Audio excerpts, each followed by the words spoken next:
हूँ मानसी सुदर्शन। आप देख रहे हैं सिटी न्यूज। आप सभी दर्शकों का करती हूँ स्वागत। अब बढ़ते हैं खबरों की तरफ। अयोध्या के Dogra regiment centre Faizabad cantt में सूरज गोरखा बटालियन 1971 वार का स्वर्णिम विजय वर्ष मनाया जा रहा है। आज डोगरा रेजिमेंट सेंटर कैंट में सूरज गोरखा बटालियन ने मैराथन दौड़ का आयोजन किया। स्कूली छात्रों, एनसीसी कैंडिडेट, सेना के जवानों ने भाग लिया। इस मैराथन दौड़ में महिलाओं ने भी भाग लिया। स्वर्णिम विजय वर्ष के आयोजन में डोगरा रेजिमेंट सेंटर के ब्रिगेडियर जेके व्रिंग्स व सूरज गोरखा बटालियन अयोध्या ब्रिगेड के ब्रिगेडियर एनवी नाथ ने 1971 वार के हीरोज व वीर नारियों को सम्मानित किया। मैराथन से पहले ब्रिगेडियर एनवी नाथ और ब्रिगेडियर जेके व्रिंग्स के नेतृत्व में स्वच्छता अभियान को लेकर शपथ दिलाई गई। ब्रिगेडियर एनवी नाथ और ब्रिगेडियर जेके व्रिंग्स ने वृक्षारोपण भी किया। 1971 के वीर हीरोज सूबेदार नायक डॉक्टर शत्रुघ्न पांडे ने कहा कि पहले की अपेक्षा आज भारत की सैन्य शक्ति विशाल और मजबूत हुई है। हमें गर्व है कि आने वाले समय में हमारे देश में ऐसे ही प्रगति होगी। देश आज़ाद रहेगा। जैसे हमने 1971 में 95,000 सैनिकों को सरेंडर कराया था। हमारी अपेक्षा है कि हमारे जवान बहादुरी के साथ देश की सेवा करें। हम 1965, 1962 और 1971 तीनों युद्धों में शामिल हुए। यह मेरा सौभाग्य रहा है। आज के सेलिब्रेट कर रहे हूँ सर, उससे भी बेहतर हमारी प्रोग्रेस हो गई है। आज इतने सालों में 50-51 साल में हमारी सैन्य शक्ति बहुत विशाल हो चुकी है और हमें गर्व है कि आने वाले समय में हमारे देश जो है उसी तरह आज़ाद रहेगी। जैसे हमने 95,000 लोगों को सरेंडर कराया था बांग्लादेश में, और हमारी आकांक्षा रहेगी हमारे जो साहब हैं, हमारे जवान हैं, हमसे भी अच्छे जो है विशाल कार्यक्रम करें देश के लिए। और हम जो 1962 में भी रहे, 65 में भी रहे और 71 में भी मुझे सौभाग्य मिला। और ईश्वर कृपा से, धरती माता की कृपा से जो बीच में हूँ, अब मेरी आशीष है, आशीर्वाद है, इस देश को सदा हरे फले फल रखें। जय हिंद। क्या नाम है सर आपका? एक्स नायक डॉक्टर शत्रुघ्न पांडे। ठीक सर, थैंक यू। जी बताएं। एक्स नायक सियाराम सिंह, राजपूत रेजिमेंट 9 राजपूत। सर मैं 71 वार में जम्मू सेक्टर में लड़ा था उधर, और पहले जो है इतने हमारे पास हथियार अच्छे नहीं थे, सब कुछ नहीं था, फिर ही हम लोगों ने विजय प्राप्त किया था। उधर बांग्लादेश भी जीत गया था, और आज हमारा जो है बहुत हम आगे चले गए हैं। अयोध्या में लखीमपुर खीरी मामले को लेकर प्रियंका गांधी को कस्टडी के विरोध में कांग्रेस कार्यकर्ताओं ने प्रदर्शन किया। कांग्रेस कार्यकर्ताओं ने गांधी पार्क में धरना दिया। धरने के बाद सड़क पर उतरे कांग्रेस कार्यकर्ता पुलिस ने हल्के बल प्रयोग करते हुए हिरासत में लिया। हिरासत में लिए गए कांग्रेस नेता और कार्यकर्ताओं को पुलिस लाइन में रखा गया है। प्रदर्शन के दौरान कांग्रेस नेता और कार्यकर्ता प्रदेश सरकार के खिलाफ किसान विरोधी होने का आरोप लगा रहे थे। कांग्रेस कार्यकर्ता राहुल गांधी को भी कुछ समय तक एयरपोर्ट के बाहर निकलने नहीं दिया। कांग्रेस कार्यकर्ताओं ने सरकार को तानाशाह बताया। वहीं पुलिस प्रशासन के खिलाफ भी नारेबाजी की। वहीं मौके पर बड़ी संख्या में कांग्रेस पार्टी के लोग मौजूद रहे। जिस दिन ये घटना लखीमपुर में घटती है, उससे 8 दिन पहले इस भारत सरकार का गृह राज्य मंत्री अजय मिश्रा बड़ी सभा में किसानों को धमकी देता है कि सुधर जाओ वरना 2 मिनट में आपको सुधार देंगे, हम ही सुधार देंगे, वो धमकी देते हैं। जिससे आक्रोशित किसान धरना प्रदर्शन कर रहे थे, और उनके नेता उधर से गुजरने वाले थे। जो लोकतंत्र में किसानों का और जनता का हक होता है काला झंडा दिखाना, और उस गृह राज्य मंत्री के कृत्य से नाराज होकर विरोध प्रदर्शित करना चाहते थे। ऐसे में जिस प्रकार का बाप था गृह राज्य मंत्री, उतना ही नकारा उसका बेटा आशीष मिश्रा अपने साथियों के साथ कई गाड़ियों से पहुंचता है और बर्बरतापूर्ण ढंग से किसानों के ऊपर से गाड़ियां चढ़ाता हुआ रौंदता चला गया, जिससे 4 किसान हमारे शहीद हो गए। बहन प्रियंका गांधी जी हमारे उत्तर प्रदेश की प्रभारी हैं। खबर मिलते ही हम उनके जोश जज्बे को सलाम करते हैं, उनके मार्गदर्शन का सम्मान करते हैं। रातों रात घरों से निकली, गूंगे बहरे प्रशासन को भनक नहीं लगी, और सीतापुर पार करके जब हर गांव पहुंची थी तो वहां के नकारे प्रशासन ने उनको रोका और जिन परिवारों ने देश के लिए दो शहादतें दी हैं, स्वर्गीय इंदिरा गांधी जी, स्वर्गीय राजीव गांधी जी, दो शहादतें दिया है, ऐसे परिवार के नेताओं को एक आम अयोध्या संत समाज ने जगत गुरु परमहंस आचार्य को संत समिति से बाहर कर दिया है। संत समिति का कहना है कि ब्रह्मलीन पूज्य रामचंद्र परमहंस दास की गरिमा को प्राप्त करने के लिए कहीं ना कहीं इस नाम का उपयोग किया है। या ना तो वास्तव में परमहंस दास इनका नाम है, इनका नाम उदय रामदास है, जो साधु संतों की दीक्षा की परंपरा से प्राप्त होता है। तो एक नाम को हाईजैक करके और बहुत बड़ा इन्होंने तमाशा खड़ा किया है।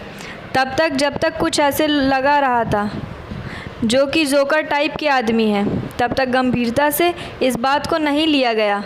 एक बार इनको गुरुपीठ से तपस्वी जी की छावनी की, जो अभी पूज्य महंत जी हैं, उन्होंने बाय लेटर इनका सब प्रकार से निष्कासन भी किया था।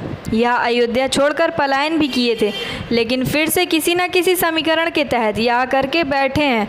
बैठने के बाद अब संपूर्ण हिंदू समाज हमारे सनातन धर्म और सनातन समाज के गौरव गरिमा है। इसके साथ साथ अयोध्या जी की गरिमा को भी अपने तमाशे से उन्होंने धूल दूषित किया है। इसके लिए सभी पूज्य वरिष्ठ संत महात्माओं का यह प्रस्ताव आया है कि लगभग यह निष्कर्ष निर्णय हो चुका है कि हमारे संत समाज की जो परंपरा है, अखाड़े द्वारा जो अनुशासन है, अनुशासनों के अनुरूप है।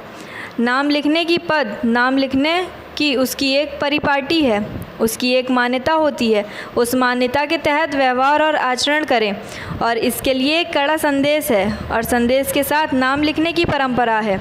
उस प्रकार से जगत गुरु के पद पर किसी प्रकार के अभिषेक होते हैं, जो परंपरा है, अखाड़े के द्वारा मान्यता होती है, और एक निर्वाचक समिति है, उसके द्वारा जगत गुरु रामानंदाचार्य का चयन होता है। किसी भी प्रकार से इस प्रकार का इनके पास ना तो कोई पद चयन हुआ है, ना मान्यता हुई है, किसी के द्वारा दी गई है, पर पानी सर से ऊपर गुजर चुका है, और ऐसे सनातन धर्म को विखंडित करने के लिए एक प्रकार का घोर अपराध है। जैसे मुरारी बाबूजी उसमें विवाह कराने ले गए, उसी प्रकार से इनका पूजन या सामान्य रूप से हमारे समाज में प्रचलित नहीं है, कोई परंपरा नहीं है।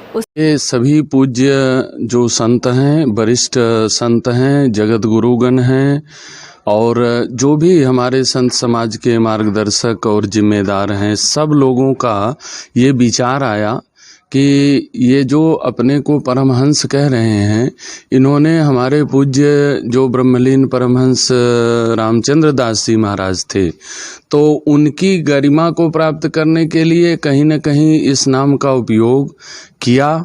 ये ना तो वास्तव में परमहंस दास इनका नाम है, इनका नाम उदय रामदास है, जो साधु संतों के दीक्षा की परंपरा से प्राप्त होती है। तो इस एक नाम को हाईजैक करके और बहुत बड़ा इन्होंने तमाशा खड़ा किया। तब तक जब तक कुछ ऐसे लग रहा था कि ये जोकर टाइप के आदमी हैं, तब तक गंभीरता से इस बात को नहीं लिया गया। एक बार इनको इनके गुरुपीठ से तपस्वी जी की छावनी के जो अभी पूज्य महंत जी हैं, उन्होंने बाय लेटर इनका सब प्रकार से निष्कासन भी किया था। ये अयोध्या छोड़ करके भी पलायन किए थे, लेकिन फिर से किसी न किसी समीकरण के तहत यहाँ आकर के बैठे, और बैठने के बाद अब संपूर्ण हिंदू समाज, हमारे सनातन धर्म और संत समाज की जो गौरव गरिमा है, इसके साथ साथ अयोध्या जी के गौरव गरिमा को भी अपने तमाशा से इन्होंने धूल धूसरित किया है। तो इसलिए सभी पूज्य वरिष्ठ संत महात्माओं का ये प्रस्ताव आया है, ये विचार आया है, और लगभग यह निष्कर्ष निर्णय हो चुका है कि हमारे संतों में जो परंपरा है, अखाड़े द्वारों का अनुशासन है, उस अनुशासन के अनुरूप जो है नाम लिखने की, पद नाम लिखने की, उसकी एक परिपाटी है, उसकी एक मान्यता होती है। उस मान्यता के तहत ये व्यवहार और आचरण करें, और इसके लिए एक कड़ा संदेश है, और संदेश के साथ एक प्रस्ताव भी है कि संतों में जिस प्रकार नाम लिखने, कहने, बोलने की परंपरा है, उस प्रकार से जगत गुरु के पद पर किसी प्रकार के अभिषेक होते हैं, जो परंपराएं हैं, अखाड़ों के द्वारा मान्यता होती है और उस एक निर्वाचक समिति है, उसके द्वारा जगतगुरु रामानंदाचार्य का चयन होता है। ये किसी भी प्रक्रिया से इस प्रकार का इनके पास न पद का चयन हुआ है, न मान्यताएं हुई है, न किसी एक साधारण संत के द्वारा भी ये नहीं दिया गया है। पर पानी सर के ऊपर निर्णय जो बहिष्कार तो बहिष्कृत ये ही है, लेकिन उस बहिष्कृति की भी औपचारिक रूप से उसकी मान्यता होगी और उसके साथ साथ एक कड़ा संदेश होगा कि जो हमारे नाम हैं, संत समाज में पद नाम है, जगत गुरु का, महामंडलेश्वर का, महंत का, श्री महंत का, जो एक परिपाटी है और मान्यता प्राप्त लोग ही इस प्रकार के पद नाम का उपयोग कर सकते हैं। अन्यथा दूसरे लोग जो प्रयोग करते हैं उनके प्रयोग को वर्जित किए जाने का एक लिखित रूप से इस प्रकार के संतों की ओर से धर्मादेश जारी किया जाएगा और उसके बाद अगर इसका अनुपालन नहीं हुआ तो विधिक व्यवस्था जो संविधान प्रदत्त अधिकार है उसके तहत कानूनी कार्रवाई करने का भी निर्णय कर लिया गया। ये अयोध्या संत समिति अयोध्या संत समिति पूज्य संतों के परामर्श से इस दायित्व का निर्वहन कर रही है। जितने भी हमारे परम पूज्य संत हैं अयोध्या जी में, सभी वरिष्ठ गरिष्ठ संत महात्माओं का संरक्षण प्राप्त है और अयोध्या संत समिति के वो सदस्य भी हैं, संरक्षक भी हैं। तो अयोध्या संत समिति और संपूर्ण अयोध्या का जो संत समाज है वह वास्तव में एक रूप है। अयोध्या में इस बार का 5वां दीप उत्सव बेहद खास होने जा रहा है। यह दीप उत्सव 1 से 6 नवंबर तक आयोजित किया जाएगा। तो वहीं इस भव्य दीप उत्सव में पीएम मोदी भी शामिल हो सकते हैं, जिसको लेकर तैयारियों का दौर शुरू हो गया है। इस कड़ी में अयोध्या पहुंचे जनपद के प्रभारी मंत्री व पर्यटन मंत्री नीलकंठ तिवारी ने सर्किट हाउस में दीप उत्सव की तैयारियों को लेकर डीएम और एसएसपी अधिकारियों के साथ बैठक की। इस बैठक में डीएम अनुज कुमार झा द्वारा पिछले दीप उत्सव का संक्षिप्त विवरण प्रस्तुत किया गया। जनपद प्रभारी मंत्री नीलकंठ तिवारी ने कहा कि दीप उत्सव की तैयारी को लेकर बैठक की गई थी।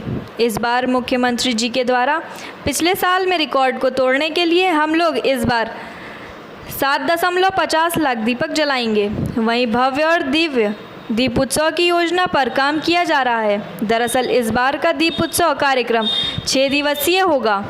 मुख्य कार्यक्रम के दिन साकेत डिग्री कॉलेज से रामकथा पार्क तक रामायणकालीन आधारित 11 भव्य झांकियां निकाली जाएंगी। दीपोत्सव की तैयारी के लिए आज बैठक किया था।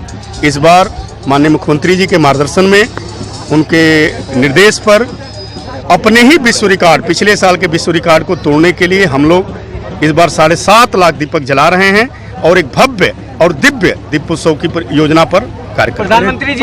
अयोध्या की रामलीला के उद्घाटन सत्र में शामिल होने अयोध्या पहुंचे बॉलीवुड स्टार रजा मुराद ने बॉलीवुड स्टार शाहरुख खान के बेटे आर्यन खान पर ड्रग्स लेने का आरोप लगाने के मामले पर बड़ा बयान दिया है। रजा मुराद ने कहा है कि इतने बड़े मुल्क में इस काले कारोबार को रोक पाना आसान नहीं है। रास्ते बहुत से हैं। हमारे मुल्क के आसपास कई पड़ोसी मुल्क हैं जहां से इसका कारोबार किया जा रहा है। इसे रोकने का काम इतना आसान नहीं है। दुनिया के किसी भी देश में ड्रग्स पूरी तरह से समाप्त नहीं हुई है। इतना ज़रूर है कि हम इस पर काबू पा सकते हैं।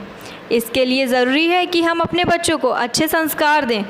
बच्चे घर से ही सब कुछ सीखते हैं। माँ बाप जो तालीम देते हैं उसका असर उनके जीवन पर पड़ता है, उनकी सोच पर पड़ता है। इसलिए हमें अपने बच्चों को, अपने युवाओं को यह समझाना होगा कि ड्रग्स का प्रयोग उनके लिए कितना खतरनाक साबित हो सकता है। वहीं रजा मुराद ने कहा कि हम आह भी करते हैं तो हो जाते हैं बदनाम, वो कत्ल भी करते हैं तो चर्चा नहीं होती। मामला शाहरुख खान के बेटे आर्यन खान का है तो मैं इतना कहना चाहूँगा कि उस पार्टी में और भी लोग शामिल थे, और भी लोगों के बच्चे थे, लेकिन मशहूर होने के चलते सिर्फ आज शाहरुख खान और उनके बेटे का नाम चर्चा में है। इस मामले में पुलिस कार्रवाई कर रही है। प्रभावी इस तरह का सिस्टम बनाना चाहिए जो ड्रग्स बाहर से आने से और यहाँ होने से रोका जाए, तभी नहीं तो कंज्यूम तो करने और उसको बिगाड़ने में तो अलग अलग लोग। अब साहब इतने रूट्स हैं आने के, इतने हमारे पड़ोसी मुल्क हैं कि उन्हें रोकना जो है, मैं नामुमकिन तो नहीं कहूँगा लेकिन बहुत मुश्किल है। मैं समझता हूँ कि इसका एक ही इलाज है कि माँ बाप अगर अपने बच्चों को अच्छी तालीम दें, अच्छे संस्कार दें, उन्हें ये समझाएं कि ड्रग्स लेने के कितने ख़राब नतीजे होते हैं, उसका स्वास्थ्य पे कितना बुरा असर पड़ता है। देखिए, संस्कार जो हैं वो तो घर से ही मिलते हैं, और तालीम जो है, जो घुट्टी में पिलाई जाती है, वो घर से ही होती है। अगर माँ बाप भी अपने बच्चों पर नज़र रखें, उन्हें समझाएं ड्रग्स के नुकसान, उन्हें देखते रहें कि उनके स्वभाव में कोई परिवर्तन तो नहीं आ रहा है, तो मैं समझता हूं कि काफ़ी हद तक ड्रग्स जो है वो उसका सेवन कम हो सकता है। लेकिन अगर हम ये सोचें कि ड्रग्स का सेवन जो है पूरे तौर पे बंद हो जाएगा, तो दुनिया के किसी भी मुल्क में आज तक ये पूरे तौर पर बंद नहीं हो पाया है। इसे कम किया जा सकता है। और जहाँ तक शाहरुख खान के बेटे का सवाल है, उनके साथ और लोग भी हैं, 8-10 लोग हैं, लेकिन हम आ भी करते हैं तो हो जाते हैं बदनाम, वो कत्ल भी करते हैं तो चर्चा नहीं होता। शाहरुख खान का बेटा इन्वॉल्व होता है तो वर्ल्ड की न्यूज़ बन जाती है, बाकी लोगों के माँ बाप का नाम क्या है, पता क्या है, ये कोई नहीं जानता। लेकिन इससे ज़रूर ये है कि इंडस्ट्री पे सवालिया निशान खड़े होते हैं, उंगलियां उठती हैं, हमें बहुत तकलीफ होती है। अब जहाँ तक इस केस का सवाल है, ये फैसला तो अदालत करेगी, एनसीबी वाले अपना पक्ष रखेंगे, बचाव अपना पक्ष रखेगा, और जो जज साहब का फैसला होगा वो उसे सर झुका के माना जाएगा। लेकिन एक बात पक्की है कि ये हर नागरिक को, हर युवा को मालूम होना चाहिए कि ड्रग्स का सेवन, ड्रग्स लेना और ड्रग्स बेचना जो है, ये एक बहुत ही संगीन जुर्म है। ये हर नौजवान को इस मुल्क के मालूम होना चाहिए। नमकीन कंपनी के डीलरों ने कंपनी के खिलाफ फ्रॉड करने का आरोप लगाया है। यह नहीं, नमकीन कंपनी के साथ काम कर रहे डीलरों व उनके कर्मचारियों ने वरिष्ठ पुलिस अधीक्षक से मुलाकात कर न्याय की मांग की है। डीलरों का आरोप है कि कंपनी ने एक्सपायरी डेट का सामान देकर पेमेंट ले लिया है, लेकिन अब तक शिकायत करने के बाद भी उनकी कोई सुनवाई नहीं हो रही है। प्रदेश के कई जनपदों के डीलरों ने अयोध्या के वरिष्ठ पुलिस अधीक्षक से मुलाकात कर अपनी समस्या बताई और जल्द निराकरण करने की मांग की। डीलरों का कहना है कि उन्होंने पैसे उधार लेकर काम किया है। वहीं कंपनी के एएसओ के पद पर कार्य कर रहे एक कर्मचारी ने आरोप लगाया कि कई महीनों से उनका वेतन नहीं मिला। इन सभी समस्याओं को लेकर लोगों ने एसएसपी से मुलाकात कर न्याय की मांग की है। मामला ये है कि हल्दीराम भुजिया वाले कम से कम 2.5 महीना हो गया पैसा लगवा लिया है, 5.5 लाख रुपये अपने कंपनी में, और 8 दिन बाद कहते माल दे देंगे। फिर हमारे घर में अचानक हमारे भाई की मृत्यु हो गई। हमारे घर की स्थिति नहीं सही है, सारी भाभीियों का सबका जेवर रख के हमने 3.5 लाख का लोन लिया है। उसका कागज़ है, हमने कागज़ अधिकारी सर को सौंप दिया है। उन्होंने हमें आश्वासन दिया है कि एसडीओ साहब आपकी मदद करेंगे। कितने महीने बाद माल आया अभी बता दीजिए। माल भैया 2 महीना 15 दिन बाद भेजा गया है, और माल में उसमें हमने कुछ न छुआ है, न कुछ वैसे रखा हुआ है। कंपनी से हम ये कह रहे हैं, सर मैं आपसे माल जब नहीं मांग रहा था, आपने ज़बरदस्ती क्यों भेजा है? और जिसने अधिकारी से बात हो रही थी, वो अधिकारी गाली से बात करता है, कहता कंपनी भाड़ में गई, और कंपनी से हमसे कोई मतलब नहीं है। अलग कंपनी के 2 एम्प्लॉई आए हैं, वो बात कर रहे थे कि भाई आप माल लेंगे या नहीं लेंगे, आप कानूनी कार्रवाई करेंगे। हम तो हम क्या करें? अब क्या चाहते हैं? सर गाड़ी तब तक खड़े रहे जब तक हमारा पैसा न दे दे। हमारा पैसा दे दे, गाड़ी अपना माल हमारे डीलर भाइयों का भैया 19 जिले अभी वर्तमान में है, इनका 5-6 करोड़ रुपए का घोटाला हुआ है। क्या माना है ये हर जिलों से? भैया एक जिले के 2-2 को बनाया गया है। जैसे हम तो पहली बार फंस गए हैं, और जैसे ये है, ये हमारे वहाँ के गोंडा के हैं, गोंडा के यहाँ माल सड़ रहा है, फिर भी इनको गोंडा का बना दिएगा। इनका 2.5 महीना हो गया, पैसा दे दिया गया है। हमारा नाम श्री शंकर यादव है, इनका नाम रविधर दुबे। ठीक। मैं हल्दीराम भुजिया वाले कंपनी में JN पटेल ने हमें लखनऊ में एसओ के रूप में ज्वाइनिंग कराई है, जिसमें हम लोगों को ऑफर लेटर कुछ नहीं दिया। हम लोगों की सैलरी बोले आपकी सैलरी है 18,000 पर डे का, आपका 200 रुपया तेल का। हम लोगों को किसी को नहीं मिला कोई पैसा। हम लोग कंपनी में काम किए, 3 महीना काम करते हो गया, एसएस से पैसा लगवाए, जिससे आज बाराबंकी का 10 लाख है, रायबरेली का 7 लाख रुपया है। ये लोग धोखाधड़ी के हम लोगों के साथ किए हैं। किस तरीके से आपको जॉब या मदद क्या करके जॉब दिया गया? क्या पैसा दिया गया इसमें? नहीं, इसमें हमें कोई पैसा नहीं दिया गया। इनमें बताया गया हल्दीराम भुजिया वाली कंपनी है कि आपके लिए अच्छा चांस है आगे बढ़ने का, हमसे कई तरीके की बातें की गई। हम लोग जॉब के लिए खाली बैठे हुए थे कोरोना टाइम से, और उसके बाद हम लोग जॉब के लिए अप्लाई किए इनके पास। हम लोग जिसका पैसा लगवाए थे कंपनी में, बाराबंकी, रायबरेली, लखनऊ, और उसके बाद वो लोग हमें बार बार टॉर्चर करना स्टार्ट कर दिए। हमारे घर आते हैं, हमारी बाइक लेके चले जाते हैं, हमको गाली गलौज करते हैं। उस चीज़ से पीड़ित होकर हम यहाँ पे आए हैं। क्या मांग करते हैं? क्या मांग ये चाहते हैं कि प्रशासन हमारी मदद करे। हम गाड़ी जब तक हम वो गाड़ी है, कंपनी की गाड़ी आई हुई है, कंपनी के लोग आए हुए हैं, हम लोग जॉब छोड़ दिए हैं, हमारे पास पैसा नहीं है अब चलने का, कि हम लोग बहुत ज़्यादा परेशान हो चुके हैं। आपकी बात कंपनी वाले कोई सुनने नहीं तैयार है, कोई यहाँ आने के लिए नहीं तैयार हो रहा है। हम लोग बहुत ज़्यादा परेशान हैं। यहाँ पे कंपनी के 2 एम्प्लॉय पता चला आए हुए हैं। हम लोग लखनऊ से रात को ही आ गए हैं यहाँ पे। कि पिछले 3 महीने से एक कंपनी है हल्दीराम भुजिया के नाम से, जिसने कि हम लोगों को लगभग, जो मेरी जानकारी में, लगभग 20 जिलों के लोगों को उन्होंने फ्रॉड करके धोखाधड़ी की है हम लोगों से। कंपनी ने एडवांस पैसा मंगा लिया, उसके बाद 1-2 महीने बाद कहीं माल भेजा, कहीं माल नहीं भेजा। अभी कितने लोगों का ही लाखों रुपया कंपनी में पड़ा हुआ है, और जो इन्होंने कहीं कहीं माल भेजा तो वो माल पूरी तरीके से ख़राब है, नम है, और वो खाने लायक नहीं। अब और उसके बाद जो है, जो कंपनी के अधिकारी हैं वो सुनने को नहीं दिया, जिसमें प्रमुख रूप से जयंत पटेल हैं और विकास पांडे हैं, और कंपनी और रामशंकर जी भी हैं। अब कंपनी के अशोक अग्रवाल जी जो MD हैं वो बात नहीं करना चाहते हैं। हम लोग 3 दिन से उनके पास कंपनी में मेल भेज रहे हैं अपने डैमेज का, कंपनी का मेल भी नंबर बंद है। कंपनी के पैकेट पर जो कस्टमर ID नंबर लिखा है वो भी नहीं मिल रहा पिछले 3 महीने से। और आज कंपनी की गाड़ी जो है, यहाँ पर कौन सी जगह है भैया,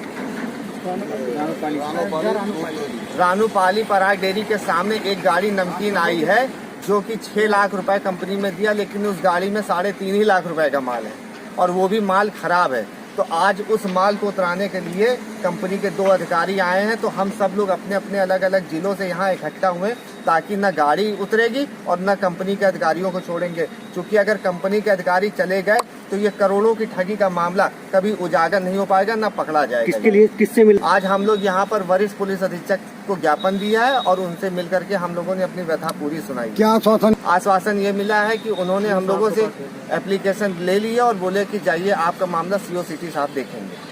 क्या नाम है आपका? अमर गुप्ता। मैं रायबरेली से आया हूँ, जो कि इस फ्रॉड कंपनी ने हमको वहाँ का सुपर स्टॉकिस्ट बना रखा था। मेरा व्यक्तिगत खुद 7.5 लाख रुपए का माल पड़ा हुआ है गोदाम में। जो उनका नाम है JN पटेल और रमेश शर्मा, ये कंपनी के आदमी आए। जनपद के कुमारगंज थाने में दर्ज दहेज प्रथा के आरोपियों ने पीड़िता के मायके जाकर कट्टे की नोक पर धमकी देते हुए अपने ऊपर दर्ज मुकदमा वापस करने का दबाव बनाया जा रहा है, जिसकी शिकायत पीड़िता ने बुधवार को शैलेश पांडे से की। SSP को दिए गए शिकायत पत्र में पीड़िता सरिता सिंह का विवाह बीते 6-7 वर्ष पहले अमर बहादुर सिंह निवासी पीटला थाना कुमारगंज से हुआ था। 5 वर्ष की एक पुत्री भी है। पीड़िता ने बताया कि 8 अगस्त को पति समेत परिवार के अन्य लोगों ने दहेज की मांग को लेकर हमारे साथ मारपीट कर घर से बाहर निकाल दिया था, जिसके बाद पीड़िता ने पति समेत परिवार के 5 लोगों के खिलाफ कुमारगंज थाने में तहरीर दी थी, जिन पर थाना कुमारगंज में अमर बहादुर सिंह, बलवीर सिंह, चंद्र प्रकाश सिंह, शिवा सिंह, किरण सिंह, सुनीता सिंह, जूली सिंह के विरोध में मुकदमा पंजीकृत किया गया था। अक्टूबर की शाम पति अमर बहादुर सिंह व संदीप सिंह पीड़िता के मायके थाना महाराजगंज पहुंचकर कट्टा दिखाकर डराया धमकाया और पुत्री को जबरन बाइक पर बिठाकर ले जाने लगे। किसी तरह सरिता ने पुत्री को उनके चंगुल से छुड़ाया। तभी संदीप सिंह ने धमकाया कि अगर मुकदमा वापस नहीं लिया तो तुम्हारे सारे परिवार को जान से मार देंगे, जिसको लेकर बुधवार को पीड़िता ने SSP से मिलकर न्याय दिलाने की गुहार लगाई है। हमारी शादी 7 साल को हमारी शादी को 7 साल हो गया। हमारे पति का नाम अमर बहादुर सिंह है। पूरे परिवार के लोग पीड़ित करते हैं हमें और मांगते हैं दहेज के रूप में कि शादी में लेकर नहीं आई हो, और मार पीट के हमें घर से बाहर निकाल दिए हैं। और कल की रात में 7:30 बजे के लमसम में 5 लोग आए थे। बलबीर सिंह, चंद्र प्रकाश सिंह, शिवा सिंह और दीपक सिंह, और सब लोग आए थे। कट्टा लड़की को उठाकर लेकर जा रहे थे। 5 साल की लड़की है दीपांशी सिंह, और कट्टा रखे थे मार देंगे। इसकी शिकायत कहीं की आप? हाँ, थाने में FIR हुआ, कुमारगंज थाने में किए थे। वो लोग नहीं आज यहाँ पे आई हैं SSP सर ने, उन्होंने क्या कहा? वो कुछ लिखे और बोले कि थाने में कार्रवाई हो रही है कि नहीं। क्या नाम है आपका? सरिता सिंह। कहाँ की रहने वाली हैं? तामापुर। इसके लिए हम लोगों ने लंबा संघर्ष किया है। बड़ी संख्या में राम भक्तों ने लाठी और गोली खाई है। उनके बलिदान के बाद यह शुभ घड़ी आई है। उन्होंने कहा कि भगवान राम सबके कल्याण का मार्ग प्रशस्त करते हैं। दीप उत्सव में आमंत्रण के लिए सवाल पर उन्होंने कहा कि अयोध्या आने के लिए उन्हें किसी आमंत्रण की ज़रूरत नहीं है। वह यहाँ रामलला, हनुमान लला और सरयू जी के बुलाने पर आती हैं। लखीमपुर में हुए मामले को लेकर उन्होंने बड़ा बयान दिया। उन्होंने कहा कि चुनाव से पहले हमेशा भारतीय जनता पार्टी को निशाना बनाकर विपक्ष के द्वारा उन पर साजिश की जा रही है। यह कोई पहली बार नहीं हो रहा है। इसके पहले भी 2014 लोकसभा चुनाव से पहले, 2019 में भी चुनाव से पहले और विधानसभा चुनाव में भी इसी तरह से साजिश की गई थी। साथ ही उन्होंने यह भी कहा कि अगर कोई पार्टी सबसे ज़्यादा परेशान की गई है तो वह है भारतीय जनता पार्टी, और अगर इस दौरान सबसे ज़्यादा किसी को परेशान किया गया है तो वह है मोदी और योगी जी। अयोध्या भाजपा की वरिष्ठ नेत्री और मध्य प्रदेश की पूर्व मुख्यमंत्री उमा भारती ने रामनगरी अयोध्या पहुंचकर राम जन्मभूमि में विराजमान रामलला और हनुमानगढ़ी में हनुमत लला का दर्शन पूजन किया। इस कड़ी में उन्होंने संतों से मुलाकात भी की। दर्शन पूजन के बाद पत्रकारों से बातचीत के दौरान सुश्री भारती ने राम जन्मभूमि तीर्थ ट्रस्ट क्षेत्र के अध्यक्ष महंत नित्य गोपाल दास के शीघ्र स्वस्थ होने की कामना की। उन्होंने कहा कि आज रामलला के भव्य मंदिर का निर्माण हो रहा है। साथ ही उमा भारती ने यह भी कहा कि विपक्ष चाहता है कि दंगा और खून खराबा हो, उसमें कांग्रेस पार्टी और समाजवादी पार्टी नाव चला रही है। उमा भारती ने कहा कि लखीमपुर में हुए मामले को लेकर जुडिशियल इंक्वायरी की जा रही है। इसके लिए हस्तक्षेप करने की आवश्यकता नहीं है। और ये है कि जिस समय लखीमपुर में राहुल गांधी हों या प्रियंका गांधी हों, सभी किसानों की मौत पर सवाल खड़ा कर रहे हैं और कहीं न कहीं सरकार पे निशाने ले रहे हैं, तो क्या जब एक जुडिशियल इंक्वायरी बैठी है एक रिटायर्ड मजिस्ट्रेट के उसमें, तो अब इसके बाद किसी को कुछ कहना नहीं चाहिए। दूसरा, किसान आंदोलन स्वयं ही सब जुडिस है, कोर्ट के एक आदेश के अधीन सब बंधे हुए हैं। इसलिए ऐसी स्थितियों में इसमें से राजनीति निकालने की चेष्टा करना ना तो किसानों के हित में है, ना भारत के संविधान और लोकतंत्र के हित में है। अब मैं आती हूँ संविधान और लोकतंत्र पे। तो ये जो मिसेज वाड्रा बैठी हुई हैं, इनको इमरजेंसी भूल गई क्या? इनको 10,000 सिखों को जिंदा भूना जाना भूल गया क्या? इनने भारत और पाकिस्तान का जो बंटवारा कराया, धर्म के नाम पे कराया, ये भी भूल गया क्या? महात्मा गांधी की कृषि नीति जो थी कि देश कृषि आधारित आर्थिक प्रगति के रास्ते को पकड़े, उसको नेहरू जी ने पलट दिया। इसको भी भूल गए क्या? इसलिए कृषि, किसान, लोकतंत्र, संविधान, ये शब्द बोलने का अधिकार ही नहीं है कांग्रेस के लोगों को, पात्रता ही नहीं, बाकी कोई भी बोल सकता है। अच्छा, एक सवाल इसी से जुड़ा है, क्या आपको लगता है कि यूपी में विधानसभा चुनाव के पहले कोई ऐसी साजिश की जा रही है जिससे कुछ इस तरह की चीज़ें माहौल ख़राब हो जाए? साजिश तो लोकसभा से पहले भी होती है, जब से मोदी जी चुनाव लड़े हैं। 2014 से पहले भी हुई, 2019 से पहले भी हुई, यहाँ के विधानसभा चुनाव से पहले भी हुई, और इतनी प्रकार की साजिशें हुई, आप सब उसके गवाह हो। आपने ही तो दिखाया पूरी दुनिया को। मैं कहती हूँ कि सबसे ज़्यादा इंटॉलरेंस का शिकार अगर कोई पॉलिटिकल पार्टी हुई है तो बीजेपी हुई है, और सबसे ज़्यादा इंटॉलरेंस का शिकार अगर कोई हुआ है तो मोदी हुए हैं, योगी हुए हैं। हम सब घोर इंटॉलरेंस के शिकार हैं। हमारे प्रति जरा भी नरमी नहीं दिखाई जाती है। हमारी छोटी सी बात को तिल का ताड़ बना करके उछाला जाता है। पूरी कोशिश हो रही है कि हिंसा हो, दंगे हों, बेकसूर लोग मर जाएं और उनके खून की नदियां बहें, और उन खून की नदियों में नाव चला के कांग्रेस पार्टी के जैसे नेता और समाजवादी पार्टी के नेता नाव चला के सत्ता के सिंहासन तक पहुंचे। एक आखिरी सवाल है, वो आपसे जुड़ा हुआ है। जब राम मंदिर आंदोलन था, जहाँ से भारतीय फर्श से उठ के अर्थ पे पहुँच गई, तो जो राम मंदिर आंदोलन से जुड़े जितने भी बड़े नेता थे, उसमें एक आप भी हैं, ऐसे लोग राजनीति से अचानक क्यों? अच्छा, ओके। मैं या तो फर्श पर नहीं थी, और या मैं फर्श पे ही हूँ, और या मैं पहले भी अर्श पे थी और अभी भी अर्श पे ही हूँ। पहली बात है, मैं फर्श और अर्श दोनों से दूर हूँ, मैं ही हूँ। ठीक है, मैं तो 6 साल की उम्र से प्रवचन कर रही थी, और मैं राजनीति में आने से पहले बहुत संसार में भ्रमण हो चुका था मेरा। मैं दूसरे टर्म की मेंबर ऑफ पार्लियामेंट थी जब मैं यहाँ आई हूँ, तो मेरी राजनीति भी अयोध्या से नहीं निकली। अयोध्या मेरी आस्था में। आज के लिए बस इतना ही। कल फिर मिलेंगे इसी समय इसी चैनल पर। अब हमें दीजिए इजाजत। नमस्कार।